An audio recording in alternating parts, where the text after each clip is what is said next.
The biggest lesson that I've learned is to never turn down a conversation. If somebody reaches out to you or somebody asks you a question, always be willing to engage and always be willing to help because it's those people that you meet along the way, whether they message you on LinkedIn or they shoot you an email. It's those network connections that always seem to come in handy when you really need them. Your career and everything you're doing can change quite a bit. My career has changed quite a bit in the last 3.5 years. So having those conversations and making those connections with people, that's always the most important thing. And I think that's probably what's helped me the most in my career. This is Facility Rockstars, the podcast that celebrates the unsung heroes of our daily lives, facility professionals. I'm your host, Jay Culbert. Join me as we honor these great leaders, sharing stories, insights, and expertise that empower us all to learn and grow together. Facility Rockstars is sponsored by Colutus, operating the way you operate in order to make your life easier. Welcome back to Facility Rockstars. I'm your host, Jay Culbert. Can't wait to introduce today's guest.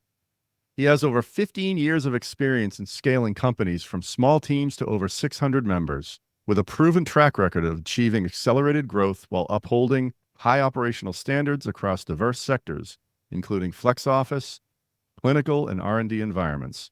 He has expertise in real estate acquisition, space design, focused on fostering company culture, overseeing construction projects, and developing comprehensive long-term business operations strategies, demonstrated leadership in driving operational efficiency and effectiveness, integrating strategic planning with practical implementation to support sustainable organizational development. He has a strong background in managing operations across multiple domains, ensuring seamless coordination and optimal performance to meet evolving business needs. And it's an exciting time for him right now because he's in the process of launching his brand new company, Trailblaze Bio. Please welcome John Menard to the show. Welcome, John. Thanks, Jay. Thanks for having me on today. I'm very excited to dive into the conversation. Absolutely. We're thrilled to have you here.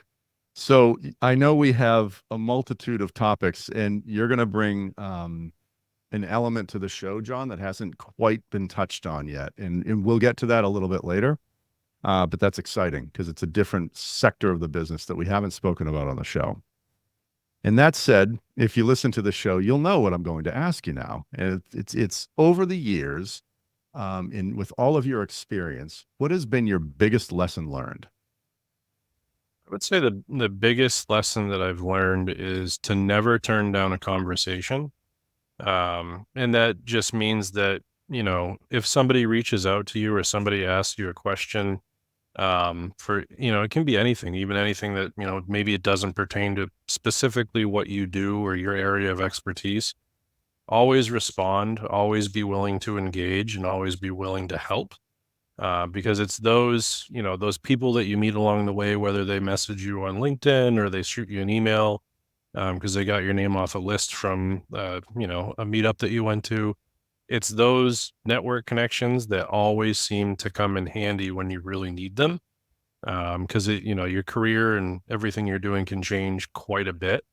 My career has changed quite a bit in the last 3.5 years. So, having those conversations and making those connections with people, that's always the most important thing. And I think that's probably what's helped me the most in my career. Well, you said yes to the show, so that I certainly did. makes sense. Yeah, that's right? that's actually how we got here was, you had reached out to me and we started talking and had no idea where the conversation was going to go. And now here we are. I'm glad we are. Oh, it's great. So you were a facilities manager and a consultant for 15 years, give or take, so far. And now, like we said, you're launching your own company. When you say don't turn down a conversation, so the audience and myself can understand, like, how would we actually implement that? Because good intentions, but how in the last 15 years have you, like, what are the best practices? What are the things you put in place to make sure that you were able to do that, John? So I'm a routine person. I love to have my morning routine. I do the same thing on my drive into the city every day. I do the same thing on my ride home. And part of that routine for me has been every single morning, start by reviewing the news, start by reviewing my multiple inboxes. Anything that isn't pressing, like those little, hey, I'm so and so from such and such company. We should get together and have a conversation. I just go through and I flag all those emails, or, if it's a message on LinkedIn, every single morning I just go in there, look in my profile, look at the views, look and see if anybody sent me messages, and I flag those as well. And then basically every week, usually Thursday afternoon or Friday afternoon, I just go through and I reach back out to those people and say, hey, what's your next week look like? What do you have on your schedule?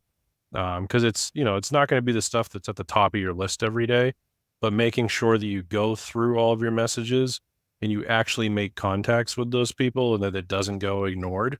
And it doesn't always turn into a meeting. Sometimes it turns into, you know, I can't answer that question, but I think you should talk to so and so. But, getting in a routine every week of doing that at least one day a week, that's sort of how I've been able to keep up with it. That's great. You have a lot of structure around what you do. I like that you touched on, well, there's multiple inboxes, multiple platforms too, LinkedIn, and Yeah. you have a scheduled time to reach back out. You create quite a bit of time to do that. I mean, how much time per week would you say you spend on creating these conversations or not saying no to them?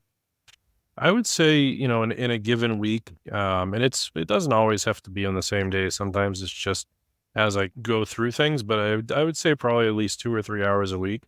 I Hmm. just dedicate to networking alone, and to talking to people or catching up with people or, reaching out to somebody that, I saw an exciting LinkedIn post that they made and they're doing something different with their career. And instead of just, saying, oh, congratulations on the thread, maybe reach out and say, "Hey, you know what? If you're going to be in town, let's grab a cup of coffee. Let's go out and grab some lunch, something quick, informal, and just chat and see what we're doing." And it's those type of networking opportunities that's really where all of my work as a consultant has come from.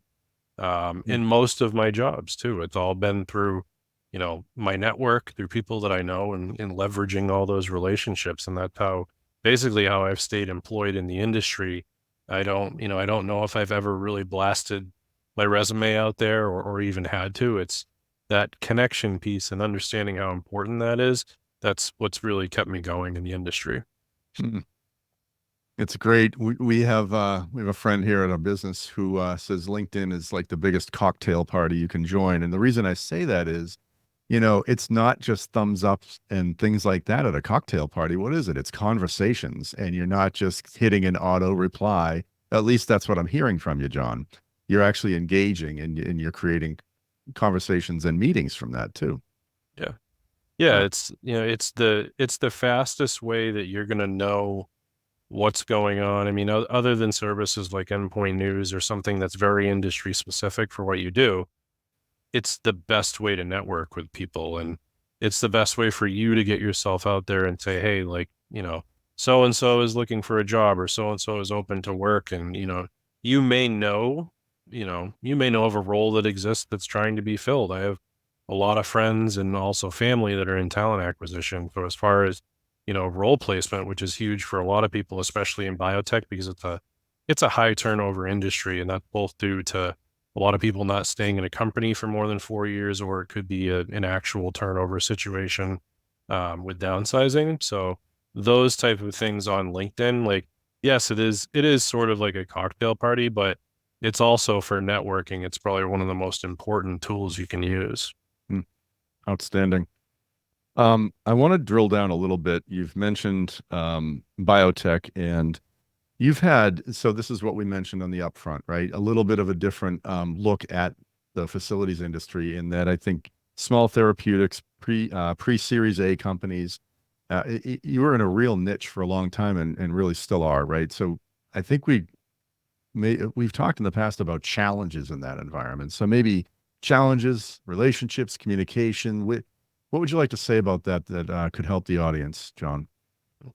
So the challenges I would say, in being in very, very small companies, um, is knowing how to grow, knowing how to scale quickly, and knowing how to expand things.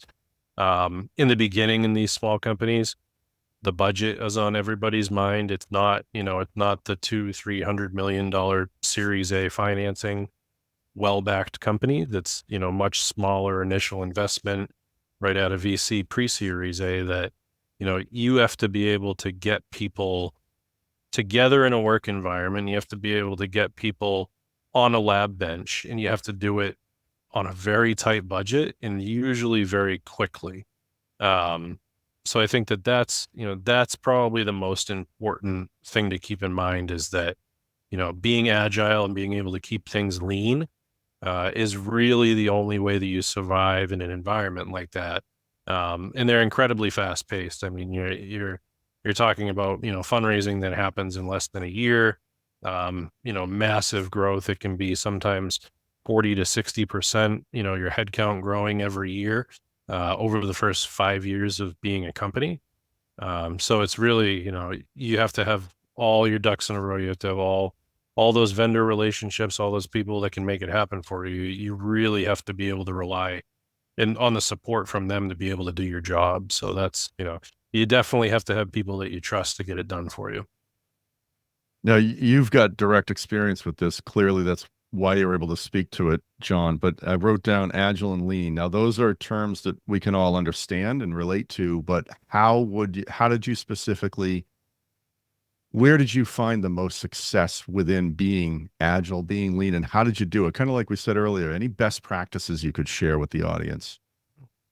I mean, I would say the best practices are that you need to be able to do a little bit of everything. So you need to be able to cover day-to-day operations when it's necessary.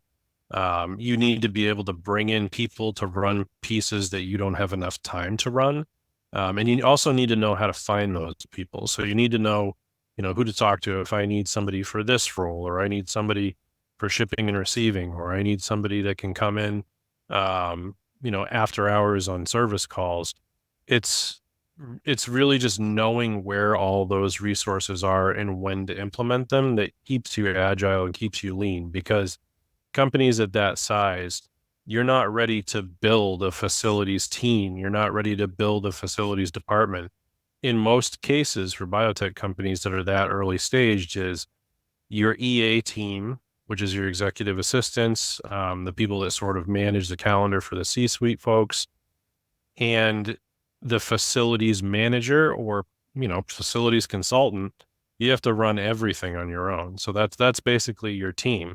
Um, Sometimes you get lucky and you get a very good experienced EA team that can also act as your office management piece so that you can concentrate on your lab or concentrate on growing the business out of an incubator, and putting together a plan on when to do that. But you just have to have good, reliable people that that you can count on. So just to restate, it sounds like in a smaller situation like this, the C-suite, the EA team, and the FM or consultant, that's really the framework right there. So That did I hear is, you correctly? Okay. yeah, and that's how it stays for a while. Even after you graduate into traditional space, like let's say, you're on an incubator and you decide to build out like a 10,000 square foot or 20,000 square foot, either from shell or from a spec suite, or you find something on the market, which obviously right now it's saturated. You find something that's really close to what you need. Still, you're going to be the one that's running the project. You're going to be the one that's going to be buying all of the equipment. You're going to be the one that makes sure that everything gets validated. You're basically you're a facilities manager, you're a lab operations manager, you're a lot of like different things all at the same time. And you have to be able to keep it running that way on your own until the company is, either well financed enough or they've grown enough to the point where the other G&A functions on the side of the business can support bringing in, maybe a small facilities team of 2 people or 3 people. Mm-hmm. But it's getting to that point really where you really, you have to know who to call for pretty much anything, or you have to do it yourself. Well, that landed for me if you knowing who to call, right? Because what you're laying out really is it's quite a complex mix of, personality type, skill set type. And let's face it, we don't all have that. We're Uh-huh. strong in certain areas and we need help in other areas. So Talk about knowing who to call, John. We've talked about this in the past, and how do you build that network? And what have you seen? And well, two things, right? So you've talked about growing at 40 to 60%, I think is what you said earlier. So when you're growing that fast, how do you build that network of who to call and who supports you? How have you specifically seen that happen or done that yourself? Mhm. So, in order to build relationships like that, and that I will say it takes time. I've been working with the same electrician, the same person at the same company for more than 10 years now. The same plumber as well. And I mean, these are guys that I've called on holiday weekends, or I've called them after hours, like, hey, I got an emergency, like I need help. Can you help me out? Or I have something that happened on such short notice that it's like, I have a small construction project, but it's a big undertaking. Like, can you work me into the schedule for the beginning of next quarter? Like it's got to get done. But those are the type of relationships that you build over time. Um, one thing I will say about that is building good vendor relationships. It's for on the vendor side of things, it's making sure that they always get paid on time, doing little things for them like, hey, use our private parking garage when you come on site, making their job easier for them to do at your facility, and, buy them lunch once in a while. Like just little things that build relationships like that. It goes a long way with people. So, but that's really the basis of it, is being able to build those relationships. And then outside of that, it's knowing how much you can do yourself. Like, I started out as a landscaper, and then I was a carpenter, and I built houses from the frame up, done roofing, siding, a little bit of electrical work briefly as an apprentice. Wouldn't do that on a commercial setting by any means. But knowing how much time you have to do things yourself, to cut cost versus being able to prioritize. Now I need to bring in those trusted vendors to do things for me so I can focus on the bigger picture. And Mm, the bigger picture for companies that size is, we need to know what's going to happen tomorrow, but we need to have a plan for where we're going to be 6 months from now. Or even, in some cases, a year from now or 2 years from now. right. I'm kind of laughing to myself, John, because you mentioned making it easy for the vendors, and our whole DNA here at Colutus is make it easy for the customer. And, our tagline, really, if you want to call it that, is hard work made easy. Because if we don't make it easy as a vendor to work with us, then why would you work with us? And it's interesting to me, and I love that you said it's both ways, right? Yeah, that relationship is a two-way street for sure. I mean, and that's how you get people. I mean, there's going to be some companies out there, and I'm sure you've worked with them, where they're going to come in and they're going to do an amazing job all the time, no matter what. And it doesn't matter what conditions they're working in, just because they're that good at what they do. But I think part of that is also on when you bring somebody in and have work done for you. If you want them to do a good job for you, you should return that. Like it should be, Hmm. that should definitely be, part of the relationship is, you're going to come in here whenever I need you, however long I need you, however quickly I need you. I'm going to hold up my end of the relationship as well and make this as easy as I possibly can for you. Hmm. Well, let's face it, the vendor and the company are counting on each other equally, really. Yeah. Yeah. I mean, that's probably the only reason I've been as successful as I have been, is because I have people that just, I mean, they can pull that Hail Mary, like they can just Mm. get it done. And they're gonna and they're gonna do the best job they possibly can. So, that really, because I have people like that, that's what allows me to do my job. John, we've only known each other a very short time now, and I can already tell you're a very authentic person. And I think that's in my experience and in my view, that's really important in this whole thing too. Like if trust is paramount. Yep. It's trust, it's authenticity, and actually caring about the other party. I wanted to jump back too with resources. We've clearly covered vendors and like the way you've built relationships and you are currently building relationships, including ours right now. What about time and maybe not so much time, but finances? Or are there any other, what else would you educate the audience on with a Series A company? And what have you seen work or maybe some pitfalls to look out for? Yeah, I mean, for finances, I'll say the biggest pitfall for small companies is getting into real estate obligations that just aren't right for you, and that's the biggest part of agility for a small company. And on the finance side of things, it's before the pandemic, I can remember from probably about 2005, 2006 up until 2020, there was sort of the norm in my industry was you go out and you sign a space in East Cambridge or any part of Cambridge. You're only going to see two or three available spots that are what you need.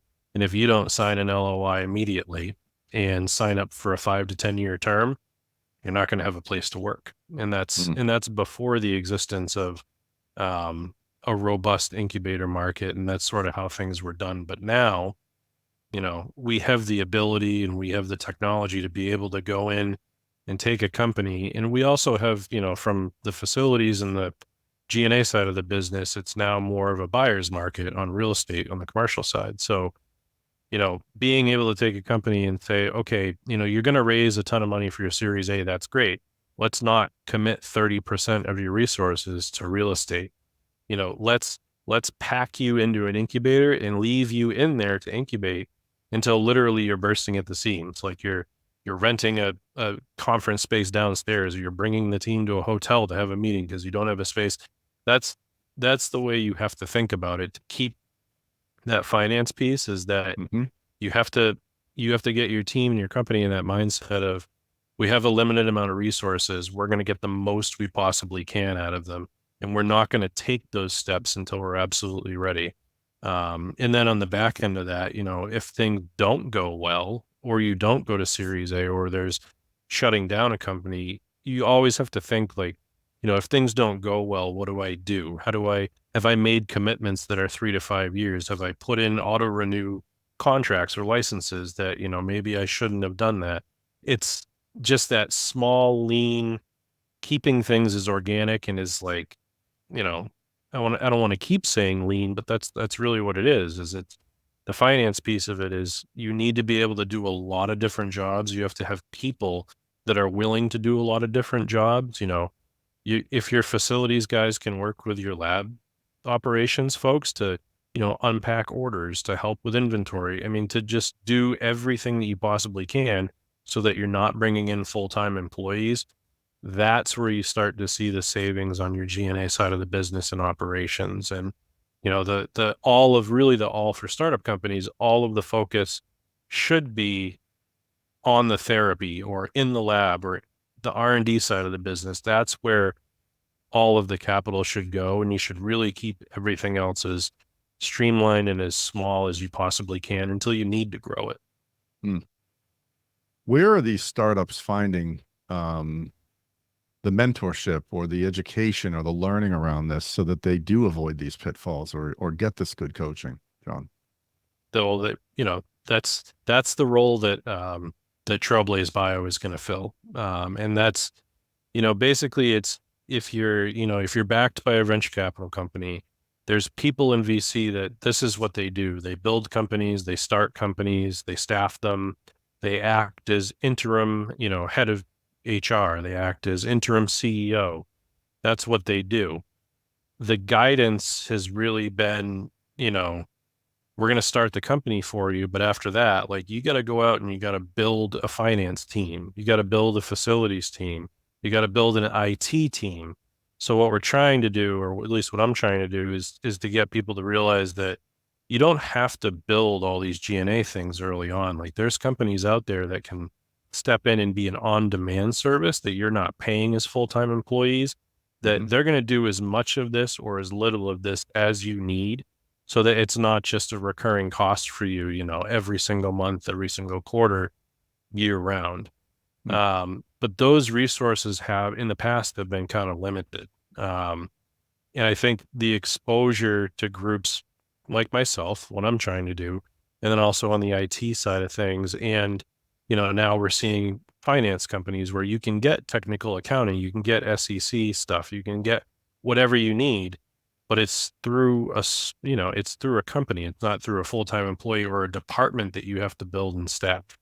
So the resources are out there. A lot of times it's just meeting with them and saying, what do you need? And not just for facilities or real estate or construction, but what does your business need? What are your goals for this year?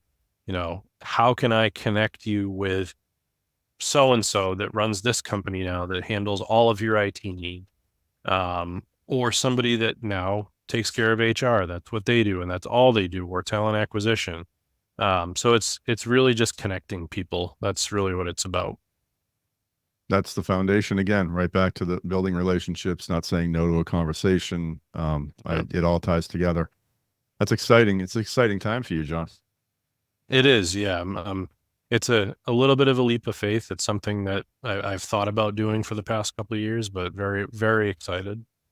Well, it sounds like it's going to fill a huge need as well. Like you listed a lot of things that are there, but you're going to fill, a huge need in the market. Yeah, and it's always I've always thought that, one of the saddest ways for a company to fail is to run out of money.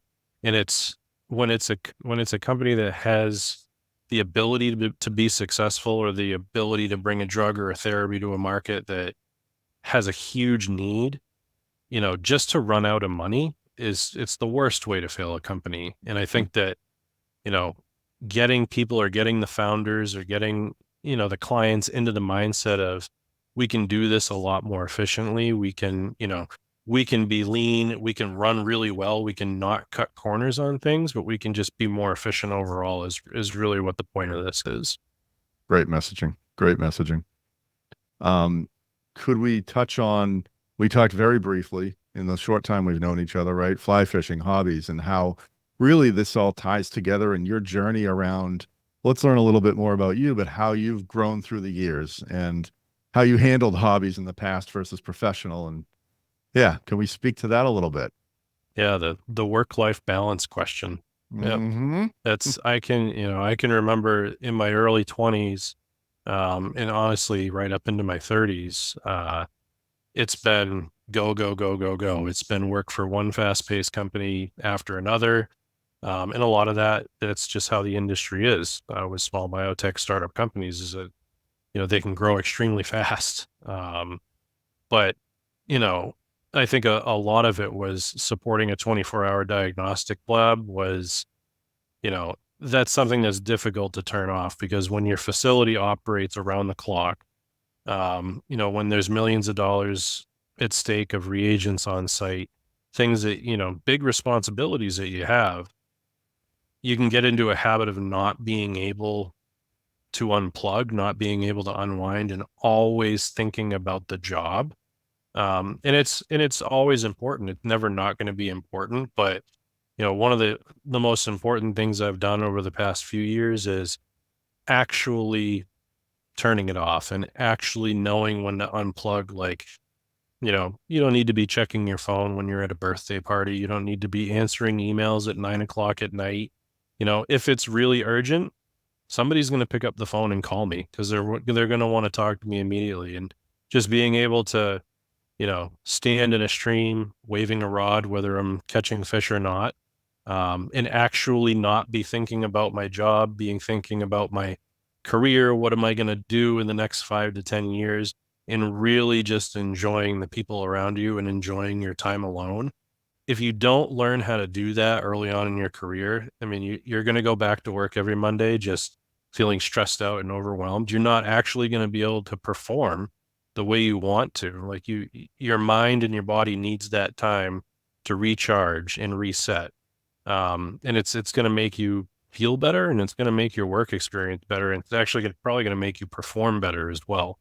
So that's been my thing. And, in my last couple of years is, yes, I'm going to work extremely hard. I'm going to push, push, push, but I'm going to play just as hard as well. And I'm going to enjoy that time with my family. So that's a very important one for me. It's great awareness and adjustments that you've made. So we touched on one hobby, fishing. Any others? Yeah. Lots of outdoor stuff. So my son loves cross country. It's really the only team sport he does. So for us, we have a small camper and a campsite up in northern New Hampshire, up near Canada. So we're four wheeling pretty much every weekend. Mm. We try and get up there as much as we can. So the four wheeling and the fly fishing kind of goes together. Then also exploring, like we love to hike in the White Mountains. We do the Flume Gorge every year. We go all over New Hampshire to the ski areas in the summer and ride the downhill coasters and just spending time outside in nature and not behind a screen, not looking at a device, not worrying about anything like that. That's what my family loves to do. That's awesome. Now you say downhill coasters. I've ridden a few of those, and because we like to do a lot of the things you listed too. And is there still they still have the Alpine slide? Was it Attitash? I don't know if they still have the Alpine slide. The one we did last year, there was a slingshot swing, downhill summer tubing, which was really cool, which was actually Hmm. like a wet style tubing, but it was it was on a ski mountain, but it was all like rubberized. It was fast. It was really cool. But I don't know if they still do the Alpine sled. Good stuff. Good stuff. Thanks for sharing, John. Well, this is a wealth of information, a wealth of knowledge. I mean, anyone who's in this industry, I'm sure will want to listen more than a few times to make sure that we all picked it up uh, thoroughly here. Is there anything else you'd like to share at the end? And maybe that's just how people could get in touch with you. Obviously, we met through LinkedIn, so we know that's one avenue. But how would people reach out to you to learn more or discuss more? So you can, feel free to email me if you have questions or if there was anything, in the conversation that resonated with you. I mean, I feel like I could talk for hours more about any of this stuff. But you can reach me at john@trailblazebio.com. So that's JOHN@trailblazebio.com. Um, the website and the actual company launch will be happening within the next month. So just putting the finishing touches on all that stuff. And yeah, so it'll be out there for the world to see. Thrilled for you. So exciting. Well Thank you. done, John. Well done. John, thanks so much for being on the show. This has been great. First podcast I've ever done, but I'm enjoying it. Thanks for being here with us, John. Thanks, Jay. Take care. It's a wrap. Another episode of Facility Rockstars is in the books. Facility Rockstars is sponsored by Colutus, operating the way you operate in order to make your life easier. Until next time, facilitate and rock on.